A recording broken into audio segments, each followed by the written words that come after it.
Make no mistake, folks, we are in the midst of a precious metals revolution, and the battleground has now moved to Texas, among many other states, but the newest big news that comes out of the Lone Star State is quite promising, and I think is going to be a very important step towards the move to sound money. We'll talk about it and so much more as we explore.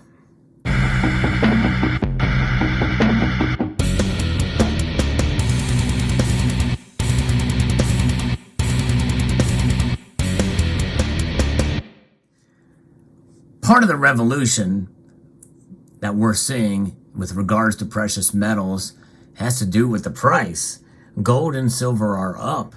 In fact, they're essentially defying the Fed.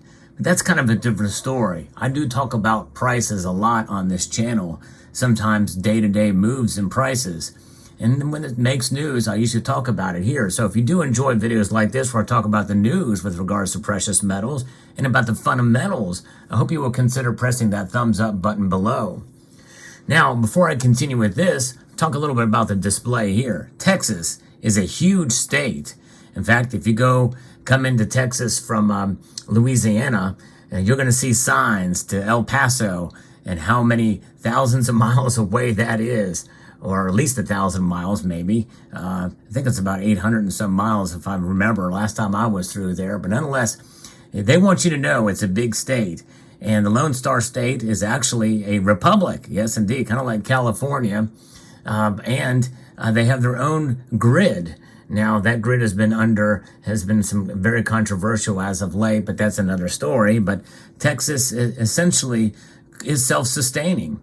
And I think they don't want to be beholden to an inflating dollar. Do you blame them? And so they are making steps, and they have made steps. I've talked about it on this channel before, because these Federal Reserve notes are not only hurting individuals across the country, citizens of the United States, and not only citizens of the individual states, but the states themselves. And they're recognizing this and realizing this. So they're making a move more towards sound money. Now, the display that you see here is like Texas. And this is big gold and big silver. In other words, these are sizes that you normally don't see every day. So I thought I'd display this for the story. But I'm going to actually put this little small 1 ounce Jaeger's poured bar, which is a really cool looking bar. I don't think I've ever shown it on the channel before, but I got it at a local coin shop to kind of put in front of this a gold 2 ounce coin, because I don't want it to slip and fall and get scratched any more than it already is. I know that big old scratch in the middle of the kangaroo is going to be the bane of my existence. It's really my fault that I didn't get that taken care of because I thought it was on the capsule. That's a different story. So I got to live with it, and you'll live with it too as you look at it here. But I hope you enjoy looking at this stuff. I do like to display some nice gold and silver while I go through some of these stories and give my commentary on it as well. So what's happening in Texas? There's been a House committee that has passed a bill, and it's really considered a somewhat small step, but it's a big step overall because this is bipartisan, and it will create 100% reserve gold and silver backed transactional currencies. That's right, transactional. In other words, to use as money. Because what does Article 1, Section 10 of the Constitution say? That gold and silver shall be used for the states, between states. A Texas House committee passed a bill to create 100% reserve gold and silver-backed transactional currencies. From this article from Shift Gold, enactment of the legislation would create an option for people to conduct business in sound money, set the stage to undermine the Federal Reserve's monopoly on money, and possibly create a viable alternative to a central bank digital currency. Now, that's the part that gets me a little bit nervous, but I think in a way, we are moving more towards digital currencies, and I think it can be done in a correct way, but we don't want them to be anything like a central bank digital currency. So that's where I disagree with the article here. Representative Mark DeRazio, who's a Republican, introduced HB 4903 on the 10th of March, and it has since garnered a bipartisan coalition of 42 co-sponsors. That's a pretty big deal that there's that many co-sponsors.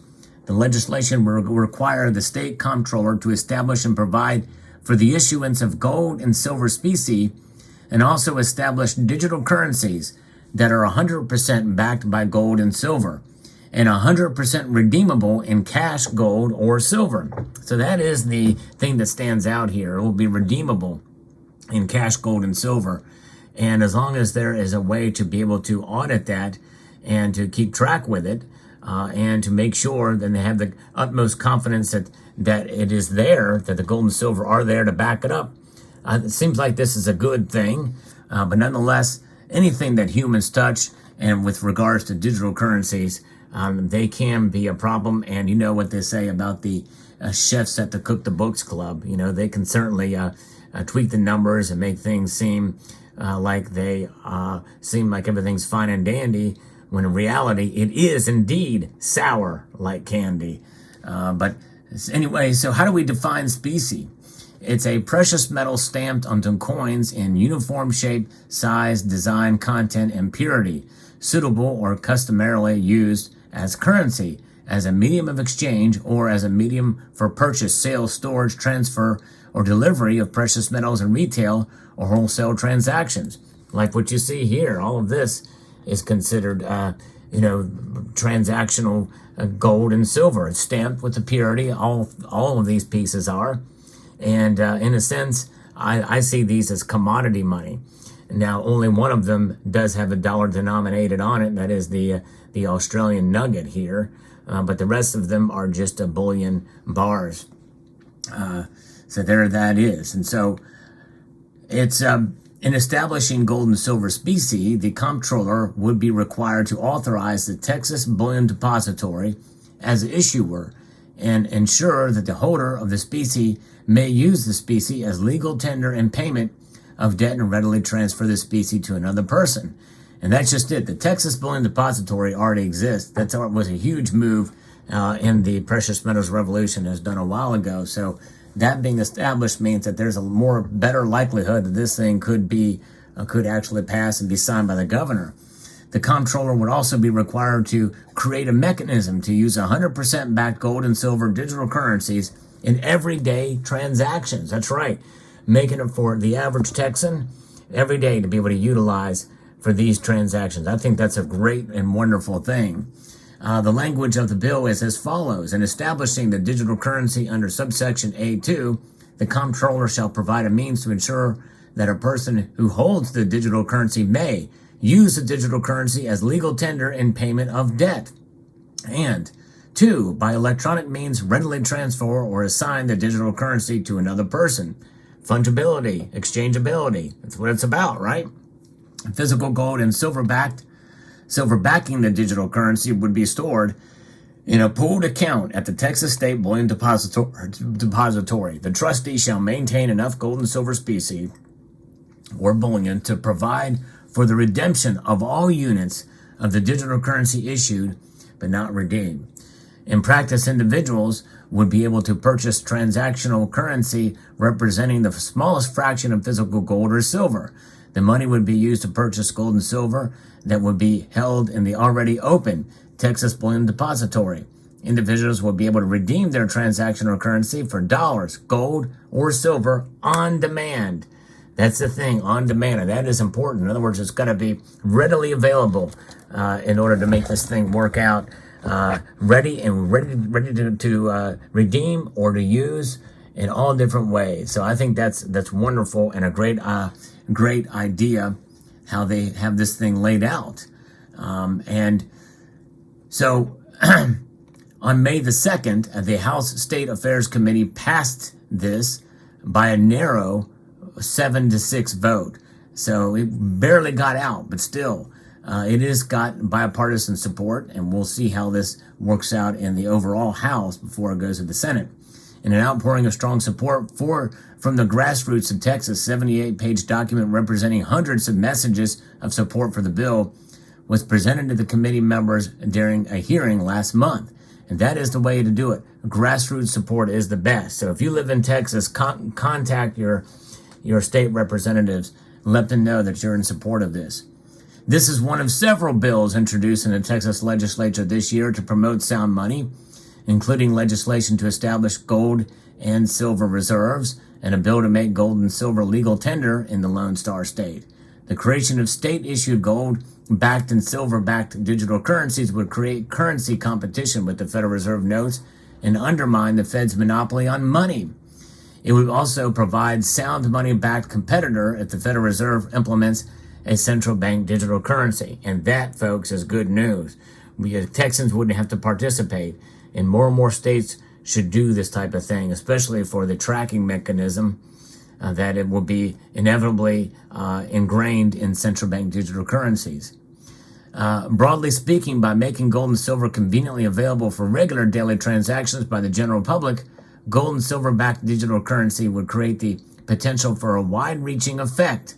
Professor William Green, an expert in constitutional tender, said in a paper for the Mises Institute that when people in multiple states actually start using gold instead of Federal Reserve notes, it would effectively nullify the Federal Reserve and end the federal government's monopoly on money.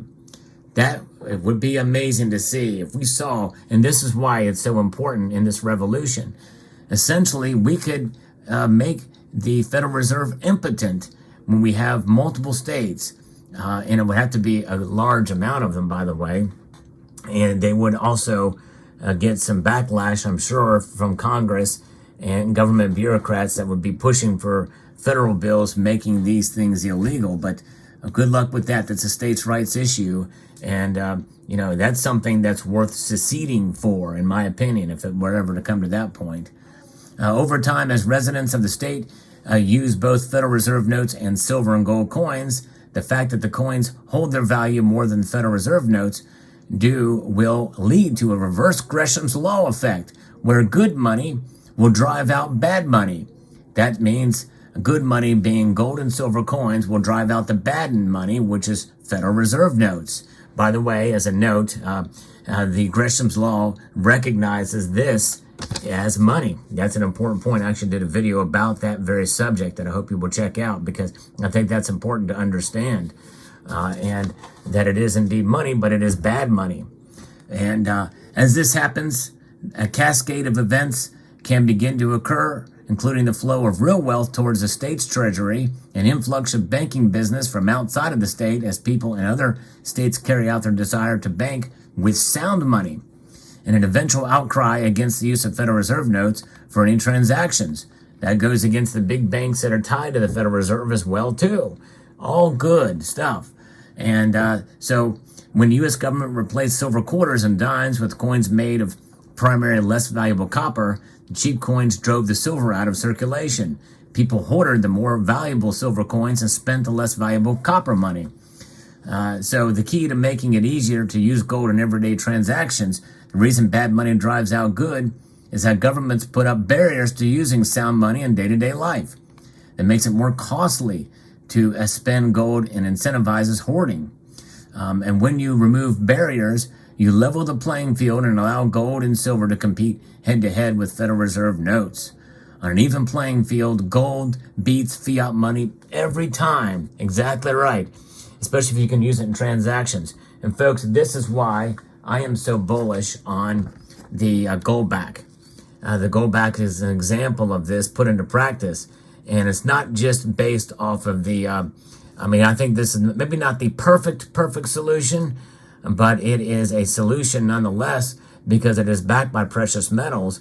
Though these sell for a high premium to collectors, if you want to actually use these to spend, and your state recognizes them and uses them, and you have businesses that will allow you to transact in them, you can use the gold back, and based off of its exchange rate.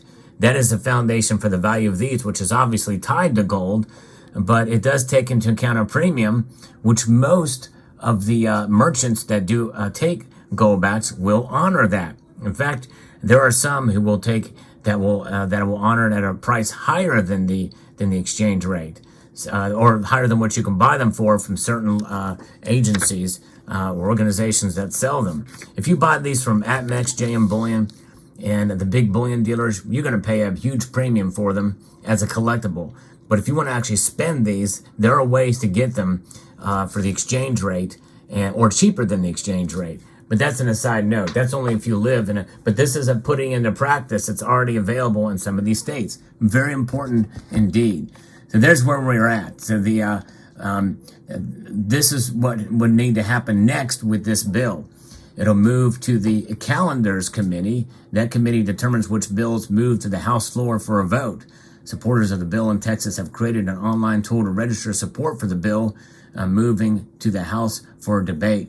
And so there's a place that you can submit your comments on that bill. I may actually post a link to that in the description below. If you are from Texas, I don't know how many of you that watch my channel as often are from Texas, but if you are or know somebody in Texas, spread the word out, spread this video out to them. Let me know what your thoughts are about this video in general for everybody.